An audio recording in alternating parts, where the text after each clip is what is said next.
Hello everybody, welcome back to That Fiction Life. I have my cape blazer at the ready because we have a vampire book talk today, and we will be talking about The Damned by Renée Ahdieh. Thank you so much to Hodder for sending me the book so I could review it for you all. Now, this is a sequel to one of my favourite books from last year, The Beautiful. I'm going to leave my review to it down in the description so you can learn more about it. If you haven't read The Beautiful, book one, you might want to click off this video because I'm going to give a very brief spoiler-free review about this one for you. And then we will dive straight into a detailed book talk. So without further ado, let's begin. Now stay at your own risk, I'm about to spoil book one. So people that have read The Beautiful, hello. I personally loved book one. A lot of people had some issues with it, saying that it didn't have enough vampires in it, but to me that was the whole point of it, because if you look at Celine, the protagonist, she doesn't know about vampires, so why should we as the reader, seeing the world through her perspective? Book one was a mystery. We're trying to find the serial killer. This book, the vampires were turned up to 100. You learn about the histories, you learn about the origins of all these wars going on with all the supernatural creatures. But the best part, this is a Bastion book, okay? So to all the people, including myself, that rolled their eyes at the cliffhanger of book one thinking, not the memory wipe trope again, we know what's going to happen, Celine's going to walk around New Orleans for 200 pages talking about how she has feelings. You see this world through a vampire's eyes now, so if you wanted more vampires in book one, this book is just vampires personified. So that's what I'm going to say because I want to dive into all of these notes that I have. And I did write an entire article with no spoilers about this book on my blog, so I'll link that down below if you would like further detailed thoughts with no spoilers in them. But for now, we're going to dive straight into this book. I have so much to say. Let's get started. Okay, so first off, deep breath. The book's first chapter is from Bastion's POV. Renée did something incredible because I was not going to be reading about Celine walking around just thinking about how the last few months of her life have been erased. Bastion being the centre of attention for the majority of the book was sort of an origin story to the vampires, whereas with book one it was very much about Celine exploring the city and we were hunting the killer. So for part one we have Bastion coming to terms with this new life. And yes, we all knew that he was going to struggle. We also hear from Ahdieh, who is out hunting and she's talking to her victim. I am no angel, and with that she snapped Francine's neck. There's no sugarcoating here, that these are murderous creatures. I love the scene where Jay and Ahdieh are going to sort of secretly find out about what's going on with Celine, largely because Jay is someone that I did not pay attention to in The Beautiful. So he's the resident assassin. When Ahdieh wants to stay a little bit longer, Jay says we should go before anyone takes note that we're here, and Ahdieh says 1 minute more. His expression softened. Of course, however long you wish. So the reason he's staying with Ahdieh this whole time is you are my sister, Ahdieh Valmont, until the end of time. We were seeing this kind of deep side to him and how important his position at the Court of Lions actually was. We'll talk about what happened to him later on, but just, you know, these little snippets at the beginning where he had these very emotional scenes with everyone, I loved seeing them. Okay, so Bastion is a vampire and he becomes a little bit unhinged, which I guess we're all expecting because, you know, he's now having to drink blood to survive and he doesn't really want to. However, he kind of leans into his new lifestyle here, and when he's chilling on this throne type thing, the gothic atmospheric scene that we were seeing, it was beautiful. I love when books are very descriptive in their very dark scenes. Red wine dripped from a narrow sideboard, the dark liquid staining the cool Carrara marble like dried blood. Hot air collected near the coffered mahogany ceiling, mixing with the blue-grey smoke of opium and the suspiciously sweet tingle of absinthe. I could see that scene so vividly. We don't hear from Celine until 100 pages. Like genuinely, page 99 is when she decides to just roll into the plot, which I was fine with because, as I said, Celine doesn't have any memories from the last few months. But this is also when Michael decides to show his face, and we all hate him, right? Still, after this book, I cannot look at him. He is so annoying in everything that he does. And I'm so glad that we didn't have a love triangle. But no, Renée just doesn't understand the word cliche. Michael Grimaldi, the youngest detective of New Orleans Metropolitan Police, he was also the one who'd rescued Celine from the clutches of a murdering madman. What are these lies? I mean, listen, you didn't have anything to do with that. Okay, so Jay and Boone are kind of trying to keep Bastien calm because he's freaking out at the fact that Celine is just on the street next to him. And Jay just says, if you don't leave, I will have to remove you by force. Jay is such a highlight in this book. In The Beautiful, no one other than Ahdieh even made any kind of impression on me, but I'm living for his character here. I was actually dying throughout this whole part because I felt the tension and the angst of Bastien just watching her from across the street. And when he says, I realize I've moved into the lamplight like a moth, drawn to a killing flame, when Jay takes hold of my shoulder, returning me to darkness. The breath left me. I could feel his pain. We have to talk about Emily because she is a psychopath. I love her as a villain because she just does not give a crap about anything. We'll talk about her in more detail later on in the book, but even here at the start when she's talking about the fire that is the reason why she became a werewolf and this grudge that she holds against Bastien, she kind of sacrificed for herself to save him. What a petty bitch. Honestly. Emily had been specific when she ordered Nigel Fitzroy to murder her brother that night in the cathedral. Like, are you okay, love? You know, you sent someone to kill your brother. He was a baby, pretty much, when this all went down. What is wrong with you? I was a little bit surprised to learn that Michael wasn't a werewolf. This was my theory because it would have made sense as to why Bastien's sister is involved in all of this. But this once again proved that Renée is trying to do something different with the genre. When you look back to The Beautiful, we all thought that Bastien was already a vampire, and when he said to Celine that he's never going to lie to her, and then he told her that he's not a vampire, we all thought he was lying. But it turns out that he was human. Okay, so we're still on Emily's chapter, and the line that really haunted me, she's talking about how you can become a wolf in the first place, and the last and most heinous of all ways is to kill a member of your own family. And then she just says, how thrilling a prospect. She is a freak. So then Celine is going to have dinner with Michael at the Court of Lions, and feels were all over the place because we knew what this was going to lead to, and we have the very first time that Celine and Bastien both can acknowledge each other, not just watching from afar. Then the boy lying beneath the girl turned his head towards Celine, and that was something else. She almost stumbled where she stood. A stabbing pain radiated from the centre of her chest. In all her 18 years, Celine had never beheld a more beautiful young. Everything about him suggested sin. Oh my god. This book is just the angst. Woo.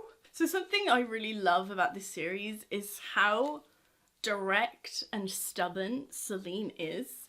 When he's generally telling her to get the hell out of there, she just says, I do not have to listen to you, her jaw locked in defiance. And how the devil do you know my name? It really reminded me of that first scene in The Beautiful where they meet and he just swears in front of her, which you shouldn't do in front of a lady in those times. And they were both so powerful in that scene. We've had enough of these boys telling these YA protagonists what to do. And we'll talk about that in more detail later because there's a whole tab about Celine being a badass. Right, so we arrive at the fight between the werewolves and the vampires. The plot was a little bit stagnant up until this point, so I was excited to see some fighting going on. But this fight was very important because Arjun got hurt and Bastien saved his life, and so he now owed him a debt. I just knew this is what's going to be the reason why Bastien actually makes it to the Feylands. My favourite scenes in this whole entire book was when Celine decides to go looking for answers on her own, and when she turns up at the Court of Lions once again, you know, the scenes at that place are the best, and I am heartbroken that it was burnt down. She's talking to Casimir and she says, I'm tired of allowing society to dictate my behaviour. I have no intention of leaving until I've spoken to Sebastian. And the way she just says to him, I'm not going to leave, I will stand here all night unless you allow me to talk to him, was iconic. Genuinely, a page later, Bastian turns up. I love this exchange. Are we ready? And what if I told you this is the wrong place to have hope? He continued, I would tell you to go to the devil. What if I swear to God, if you say you're the devil, I will scream? What will you do after that? Start breaking things. I live for their interactions. Renée is so good at dialogue, and I would love her to just write me a script of Bastian and Celine talking to each other. I screamed with laughter when Celine starts to bargain with him as to, you know, what he can do to make her leave. And she just casually says, you have to kiss me and then I will go. And he kisses her forehead. Idiot. Bastian, what's wrong with you? He knew that wasn't going to be enough. So when she just grabs him, oh Lord. The next big part of the book is Bastian trying to find the cure for vampirism. So they go to the Vale and they meet Celine's mum. So we already knew that Celine is the Queen's daughter. However, when they have an audience with her and Bastian recognises her laugh and he says, I know this laugh. It is one I've often heard in my mortal dreams. Then we also have confirmation that Celine is an ethereal, which means that she is half human and half fae royalty even. Right, so we already knew that Jay was the one betraying them because he's secretly having meetings with the Queen of the Fae. I'm not going to lie, I was very excited because it felt like something was brewing and we were going to get a big action scene. This whole section of them trapping Jay felt like a performance because you start with Bastian attacking this guy and everyone just thinks he's feeding and he kills him by accident.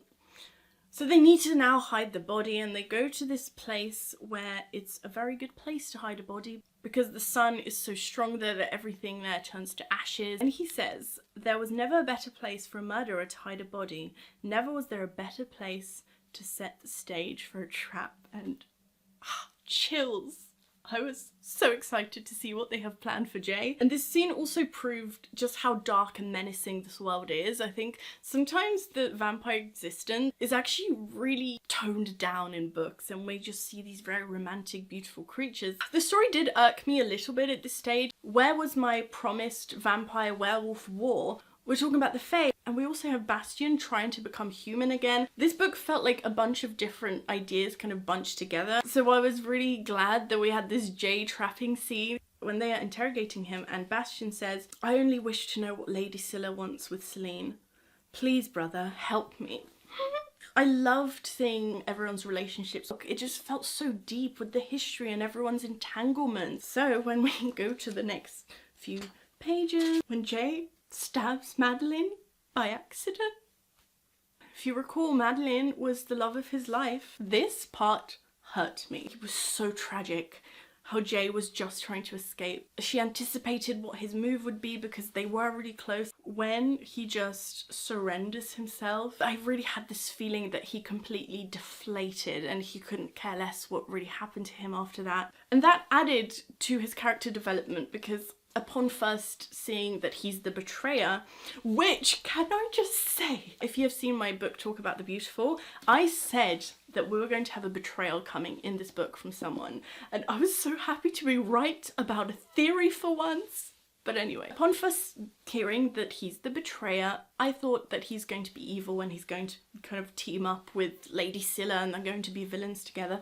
The fact that he actually feels bad and the family is still the most important thing to him, just makes him such a great character to read about because he's really fighting with his morals here. That somber feeling in this scene was just unmatched. And even Bastian just seemed so done with it all. So we have another Bastian and Celine scene where he decides to go and actually tell her that Celine's mum wishes for her to come to the court. The line where he says, I was informed that you deserve to hear these things and make your own decisions.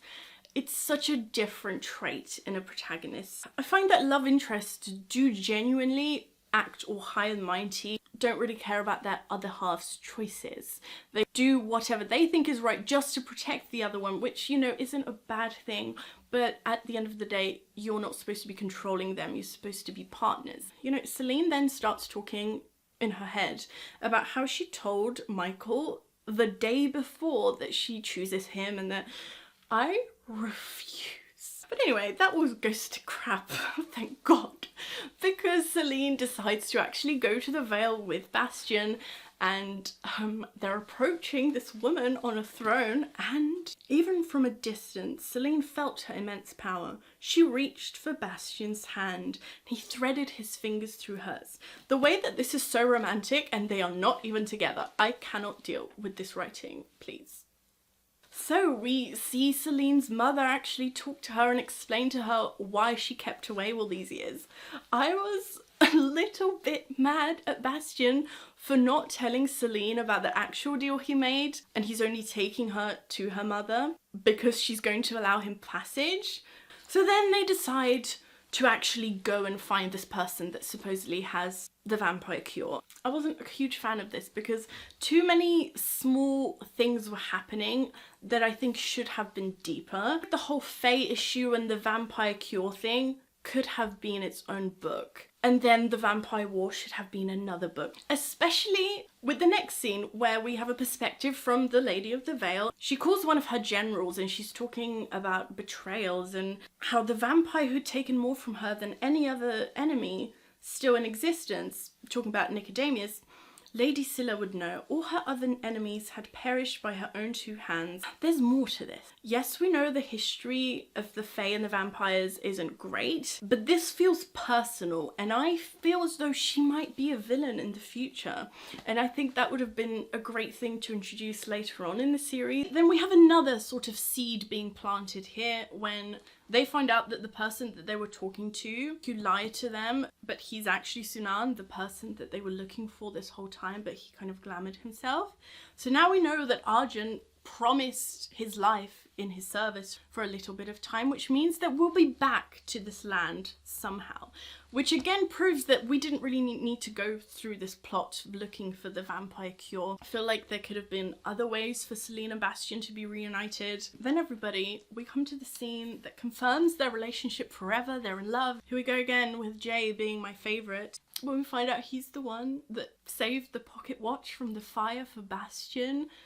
Oh my.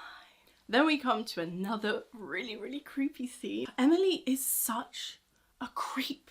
The way she left the little letter after she burnt down the Court of Lions, and they're reading it out and she says, "Mon petit Leon, our family left me to burn. Consider the favour returned." So that's how Bastien finds out that his sister's been alive all this time. Right now, the whole last part of the book was the biggest roller coaster, and I'm so glad that we had the vampire werewolf war brought up, because I was just waiting, you know. Emily's been having creepy chapters throughout the book and nothing's happening, you know. They're taking little adventures to the Feylands instead of focusing on the problem at hand. I mean, the only silver lining is that maybe Sebastian and Celine never would have actually gotten together, but you know, there were other ways. I, for one, think the Court of Lions would have been a very perfect place for them to sleep together for the first time. You know, the atmosphere is just so gothic in that place, but you know, why not do it in your mother's castle? This whole part, I was panic reading the whole time, because first of all, you have Nicodemus just die because he takes off his daylight ring because, you know, Emily decided to kidnap him, proving once again that she is insane. And then Michael turns up for no reason and decides just to shoot with a silver bullet at his wolf pack.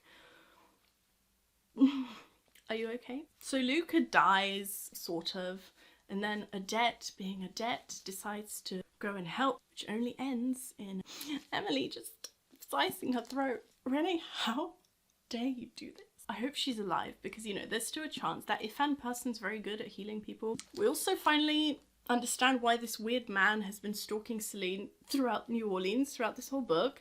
And it turns out that he's an investigator for the family of the boy she murdered in Paris, which is why she had to move to New Orleans in the first place. I must say, I was a little bit disappointed that this is why Celine and Bastien decide to go to the Vale. Imagine if we had a whole book focusing on this war, because, you know, supernatural war could have been very interesting, but it kind of felt like it was over very quickly. Yes, Bastien banished the sister somewhere, but it just didn't feel as epic as it should have been. But imagine if the book had ended where it did, and then Bastien goes, I know somewhere we can hide. And then they go and take this journey, finding her mother and going to find the cure. You know, I feel like it would have been more of a streamlined plot instead of like all these random bits and everything being very convenient. But overall, I had such a great time reading this book because it ran away from so many tropes. I do love the fact that there's these seeds, very obvious seeds being planted, that Pippa and Arjun are going to end up together, because even though she's engaged to this random person, their little digs at each other, you know, the scene where Arjun says, oh yes, she talks about me behind my back, and at the end Pippa's trying to find out more about this world. So let me know your thoughts. What did you think of this book? I just died every time Bastien and Celine had any sort of interaction. I can't wait to see what happens next, because there's so much scope for random villains. Do we think that Jay and Madeline are going to reunite? Because that would be great. So I hope you enjoyed this book talk. Do leave your thoughts below, because I would love to keep discussing the book with you. Give this video a thumbs up if you enjoyed it, and subscribe to my channel if you haven't already, and I'll see you next time. Bye!